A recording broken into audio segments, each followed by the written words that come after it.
Այն օրերին, երբ աշակերտները բազմացան, հունախոս հրեաները տրտնջացին եբրայախոս հրեաների դեմ, որովհետև իրենց այրիները ամենօրյա նպաստի բաշխման ժամանակ անտեսվում էին։ 12-ը կանչեցին աշակերտների բազմությունն ու ասացին. «Մեզ հաճելի չէ թողնել Աստծո խոսքի քարոզությունը և սեղաններ սպասարկել։ Եղբայրներ, ընտրեցեք ձեր միջից բարի համբավ ունեցող 7 մարդու, որոնց կնշանակենք այդ ծառայությունների համար,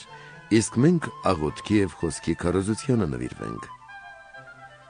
Այս խոսքը հաճելի թվաց բոլոր հավատացյալներին, և ընտրեցին Ստեփանոսին, որ հավատով և Սուրբ Հոգով լցված մի մարդ էր, և Փիլիպոսին, Պրոքորոնին, Նիկանորային,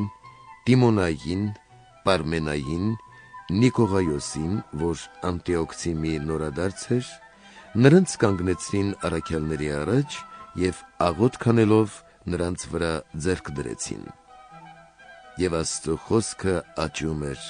ու աշակերտների թիվը Երուսաղեմում մեծապես շատանում էր, և քահանաներից շատեր